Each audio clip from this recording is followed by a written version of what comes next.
Acá estamos en la última media hora del programa con Silvia Visconti en la otra orilla del Río de la Plata. Porque siempre discutimos con nuestro amigo común, Marcelo Esteves Rivero, si es un río, es un estuario. Lo que pasa es que Montevideo está muchos kilómetros más cerca del mar que Buenos Aires. Entonces, acá todavía es río, y allá es más estuario que río, y acá es más río que estuario. ¿O no? Acá es el río mar. Para nosotros es un río mar. Río mar. Sí, siempre le hemos dicho el mar. El mar. Si no, río mar, para dejar contentos a los que dicen, bueno, el agua no es totalmente salada aquí a esta altura. Pero, mira, hace poquitos días te cuento una anécdota. Vinieron dos amigas de Colombia a pasar unos días y a conocer Montevideo que no conocían, rumbo a la Argentina, que iban al sur de la Argentina a conocer. Y cuando salimos a caminar, por supuesto, ¿a dónde vamos a caminar? A la Rambla de Montevideo. Hermosa, hermosa la Rambla de Montevideo. Y bueno, y empezamos a caminar acá en la Ciudad Vieja, cerca de donde yo vivo, y llegamos caminando hasta cerca de la casa donde vive Marcelo, es decir, casi hasta el buceo caminando. Ah, para el otro lado, sí. Son como, no sé, 14 kilómetros, 12 kilómetros más o menos de Rambla. Y claro, ellas miraban nuestro río mar y decían, sí, esto no es un río. Esto realmente tiene aspecto de mar, e incluso había vientito y entonces había olas, algún oleaje. Claro. Así que bueno, desde este lado del río mar, hoy, bueno, nos reencontramos. Veo que está también por ahí Javier, que la otra vez no lo había visto. ¿Qué tal? Sí. Y supongo que también Dayana allí en los controles, como siempre. Sí, obvio. Y bueno, hoy escuchaba recién al compañero cubano, y te acordás que hace unos pocos programas atrás hablamos de la nueva trova cubana. Sí, comentamos que ese movimiento se insertó de alguna manera en el marco de la Revolución Cubana, pero también en un momento de auge en América y en el mundo de los procesos revolucionarios que buscaban la liberación de los pueblos. Claro. Bueno, y esos procesos tuvieron como diversas formas. En ese contexto surgieron en el continente americano estilos musicales que lo cantaban. En Chile, que es el país al que nos vamos a referir hoy, este fenómeno se conoció como la nueva canción y fue un movimiento y un género musical que tenía influencia de la música tradicional del país, pero a la que se le incorporó inicialmente contenidos, temáticas, políticas, sociales, que de alguna manera mostraban la situación de los sectores populares. Las bases de la nueva canción estuvieron de alguna manera relacionadas con la figura emblemática de Violeta Parra, de la que ya hemos hablado también en una de estas columnas, que fue quien recopiló y de alguna manera hizo revivir una enorme cantidad de canciones tradicionales, de tradiciones populares y también hasta de refranes chilenos. Bueno, como otros movimientos musicales de la época, la nueva música, la nueva canción, se extendió también por Latinoamérica durante las décadas del 60 y 70. Y así, por ejemplo, cantantes como Mercedes Sosa allí o Daniel Giglietti en este lado del Plata recopilaron y cantaron canciones que pertenecían a esa nueva canción chilena. En Chile se van a ir incorporando poco a poco otras personas al movimiento, como, bueno, quien va a ser luego uno de los personajes centrales, que es Víctor Jara, y también dos grupos que son emblemáticos, como Inti Illimani y Quilapayún. Hubo otra gran cantidad de integrantes en este movimiento, capaz que entre los más conocidos también podemos citar a Patricio Mans o a Rolando Alarcón, que por lo menos aquí en Uruguay fue muy conocido por un disco que hizo con canciones de la Guerra Civil Española, ¿no? Ah, yo pensé que era español. Alarcón es chileno. Sí. Ah, mira. El Payo Grondona, bueno, entre otros, y también grupos y músicos que de alguna manera todos ellos se alinearon a la campaña presidencial de Salvador Allende en 1970. Claro. Bueno, este movimiento de la nueva canción chilena, podemos decir que tuvo diferentes etapas, y bueno, en sus inicios, que podríamos fijarlos hacia finales de los 50 y principios de los 60, como te decía, se generó un interés muy renovado por la música tradicional y folclórica chilena. Y bueno, los músicos y los cantantes empezaron a recorrer la larga geografía de Chile, recopilando melodías y coplas tradicionales y buscando en ellas, de alguna manera, inspiración para crear nuevas canciones con temáticas sociales.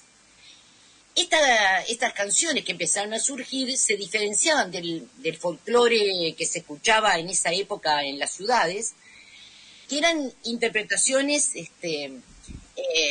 folclóricas muy estilizadas, provenientes sobre todo de la zona del centro de Chile, que tenían en sus temas fundamentalmente temas relacionados con el patriotismo y también con una visión bastante idílica de la vida rural. Esta nueva canción que aparece en este momento echa por tierra esa visión idílica de la vida campesina o de la vida de los trabajadores en Chile. De alguna manera, esta nueva canción buscó darle voz a los trabajadores rurales y de las ciudades, mostrando esa otra cara de la cuestión, sus necesidades, su situación social, sus realidades. Los primeros cantores de esta corriente también introdujeron instrumentos folclóricos, sobre todo la quena o flauta andina y también las zampoñas, que vinieron a integrarse a otros instrumentos, ¿verdad?, como la guitarra, porque muchos de estos trovadores, al igual que al principio los trovadores en Cuba, usaban la guitarra como instrumento fundamental. Bueno, se les van agregando estos otros instrumentos. Violeta Parra, de la que hablábamos, va a jugar un papel fundamental, un papel clave en esta primera etapa, porque en la década de 1960 funda en Santiago, junto a su hijo Ángel, la llamada Peña de los Parra, que se convirtió en un punto de encuentro para los músicos de la nueva canción. El papel de la Violeta, como le decían cariñosamente los chilenos, trascendió incluso su país, convirtiéndose en una figura fundamental de la nueva canción latinoamericana. Este fenómeno cultural de las peñas fue importante para la difusión de los nuevos músicos que iban apareciendo. Las más significativas estuvieron relacionadas con Violeta Parra, era la Carpa de la Reina, en los suburbios de la capital, y la Peña de los Parra, que ella tenía junto con su hijo, con su hijo y su hija, con su hija Isabel. Bueno, pero tomando el ejemplo de estas peñas, los estudiantes universitarios también empezaron a crear sus propias peñas, y entonces apareció, por ejemplo, la peña de la Universidad Técnica de Santiago o la peña de la Universidad de Valparaíso. Esta etapa fue una etapa de enriquecimiento del movimiento, este movimiento nuevo musical, y además el movimiento fue adquiriendo poco a poco madurez.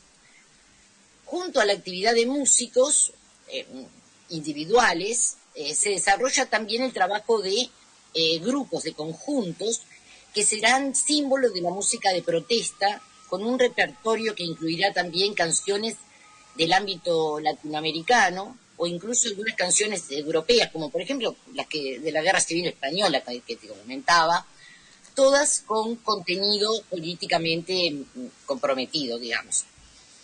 En 1969 se inauguró en Santiago, en la ciudad de Santiago, el Festival de la Nueva Canción Chilena. Fue el primero.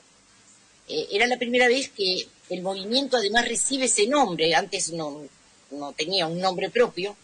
Y esta denominación se debió a, como en muchos otros casos, a un hombre de la radio, Ricardo García, quien, en unión con el vicerrectorado de Comunicaciones de la Universidad Pontificia Católica de Chile, organiza este festival. La intención original de los convocantes era reunir canciones, trozos instrumentales, trabajos de conjuntos surgidos en los últimos años y que de alguna manera contrastaban con lo que se había escuchado décadas anteriores y que solía entenderse como música típica o tradicional, en donde había algunos músicos, bueno, eran muy conocidos en Chile, como Osman Pérez, Nicanor Molinari, Luis Aguirre Pinto, y algunos conjuntos como los Cuatro Guasos, el dúo Rey Silva o los Guasos Pincheros, cuyos textos, como decía, se referían sobre todo a la vida rural idealizada, en donde había como protagonista un guaso, es decir, un hombre honrado y galante, pobre, pero honrado y galante, y una campesina que a veces era una campesina esquiva y a veces era amorosa, y donde además se agregaban elementos de la naturaleza, de la patria, y bueno, se lo unía con algún texto también que a veces tenía algo de humor.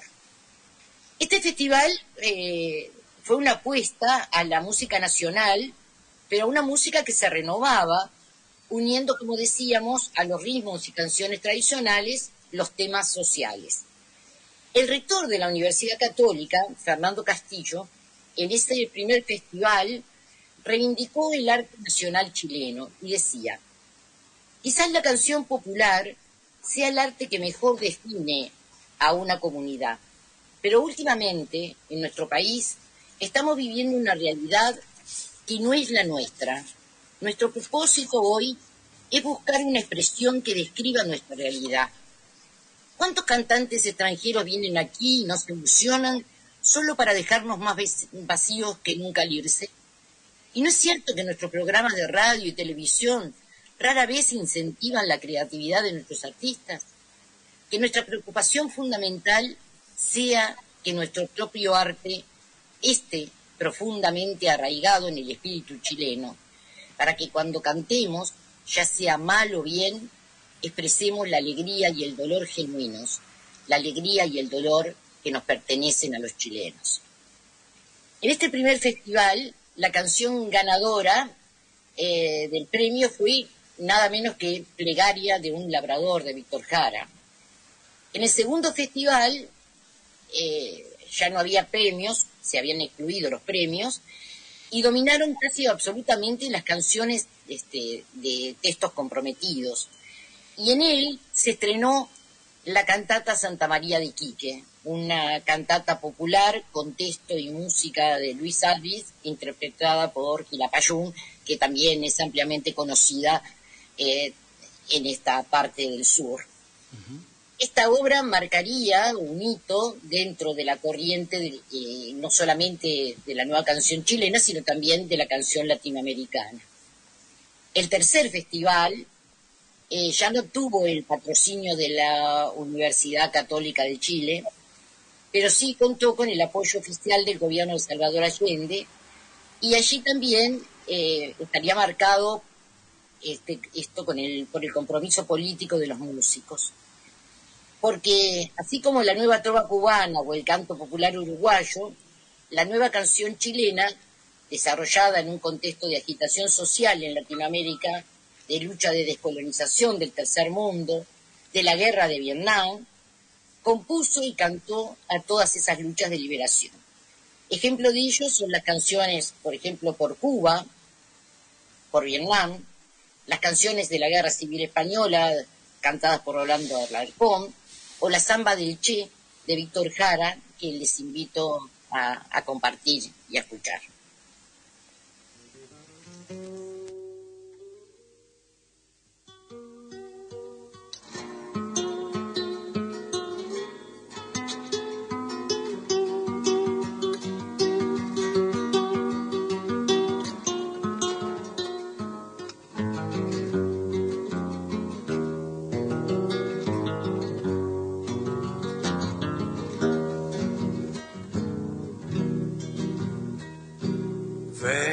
Cantando esta samba con redoble libertario, mataron al guerrillero Che comandante Guevara. Selvas, pampas y montañas, patria o muerte su destino. Selvas, pampas y montañas, patria o muerte su destino. Que los derechos humanos los violan en tantas partes, en América Latina, domingo, lunes y martes. Nos imponen militares para sojuzgar los pueblos, dictadores asesinos, gorilas y generales.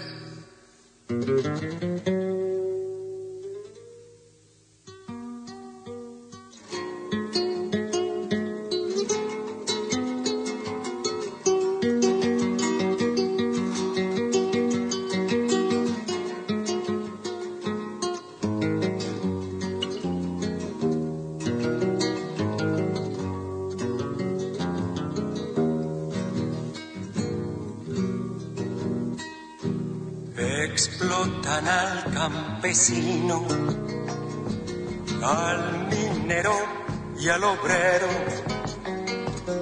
Cuánto dolor su destino, hambre, miseria y dolor. Bolívar le dio el camino y Guevara lo siguió. Liberar a nuestro pueblo del dominio explotador. A Cuba le dio la gloria de la nación liberada. Bolivia también le llora su vida sacrificada. San Ernesto de la Higuera le llaman los campesinos. Selvas, pampas y montañas, patria o muerte su destino.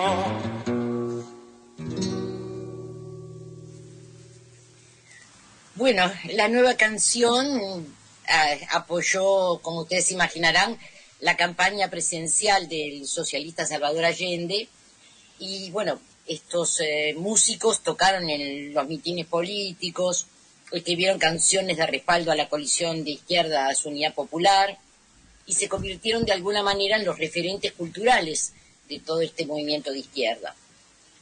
Crearon algunos verdaderos signos del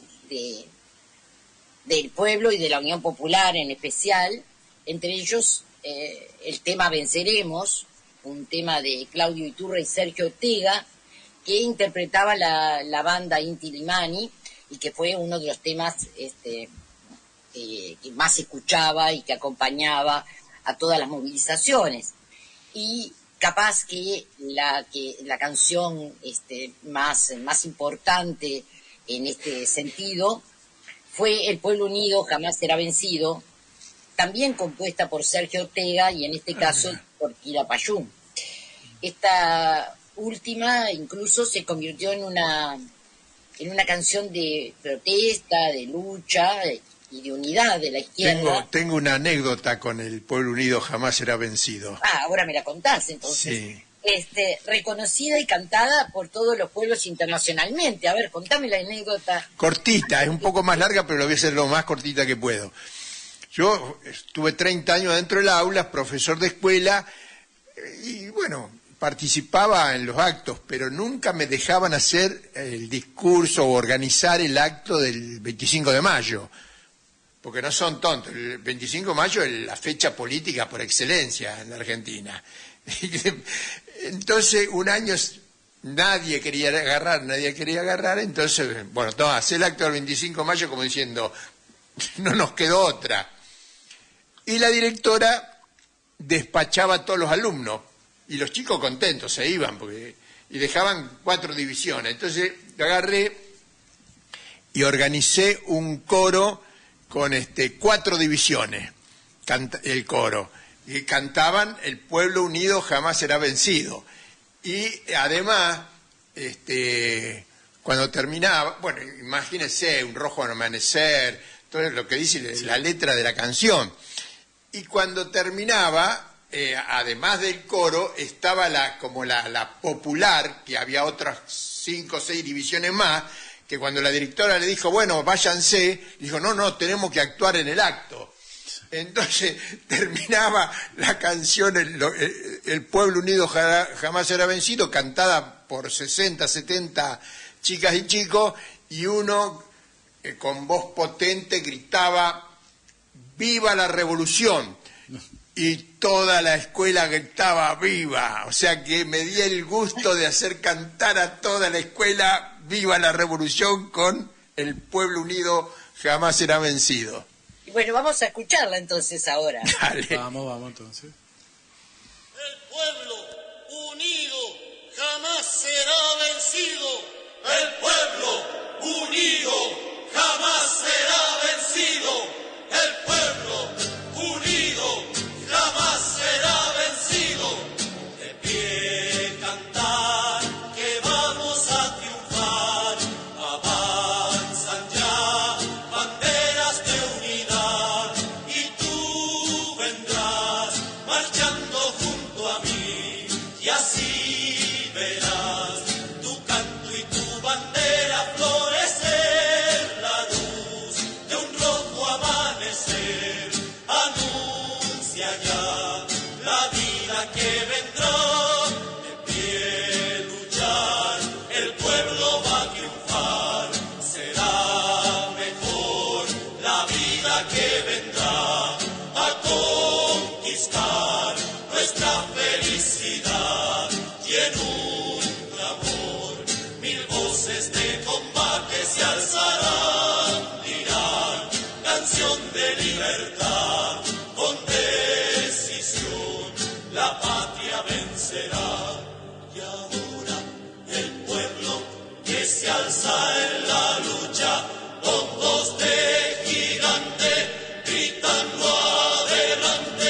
El pueblo unido jamás será vencido. El pueblo unido jamás será vencido. La patria está forjando la unidad. De norte a sur se movilizará. Desde el salar ardiente y mineral al bosque austral, unidos en la lucha y el trabajo irán, la patria cubrirán, su paso ya anuncia el porvenir. De pie cantar, el pueblo va a triunfar, millones ya imponen la verdad y acero son ardiente batallón, sus manos van llevando la justicia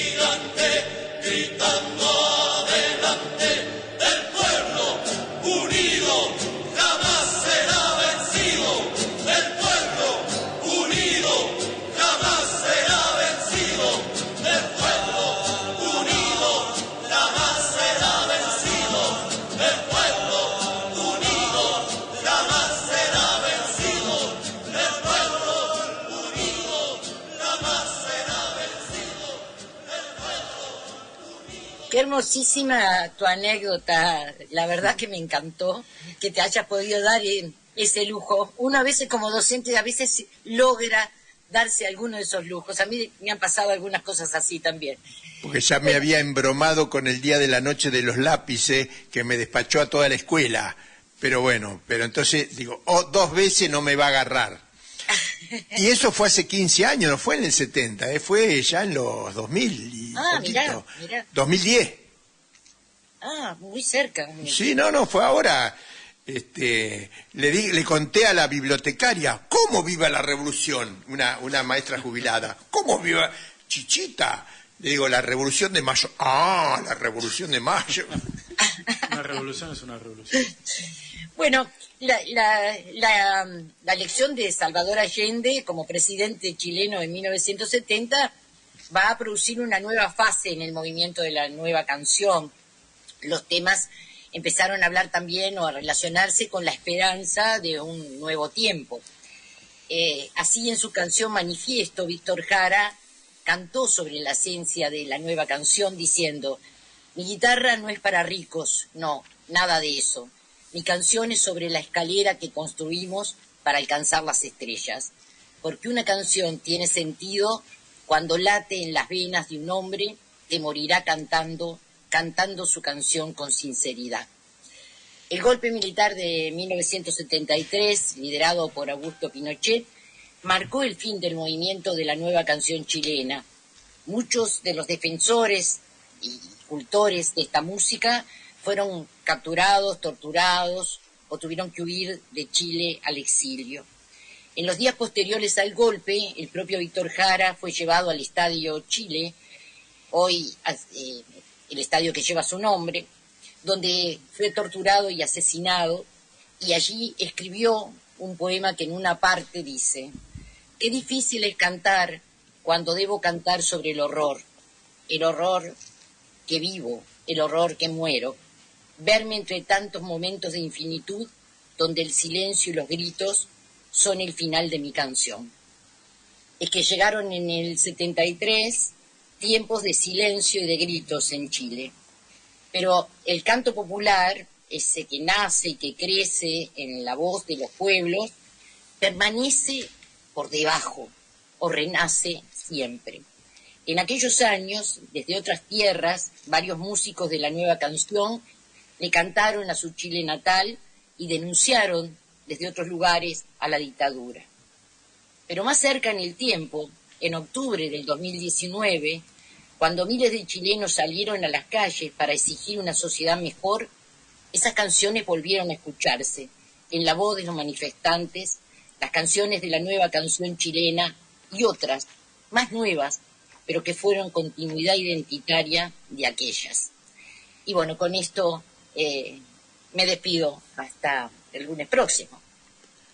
Bueno, hasta el próximo lunes 8 de diciembre, el Día de la Virgen. Vamos a ver qué le vamos a regalar, qué canción revolucionaria le vamos a traer a la Virgen en su día, porque uno es ateo, pero siempre hay que festejar. Y acá antes era el Día de las Playas. Pero viste, allá en Uruguay ustedes son muy laicos, acá somos muy... muy católica la cosa. Muy católico. Nos vamos hasta el lunes 8 de diciembre con las playas llenas de vírgenes. Si Dios quiere. Si Dios quiere.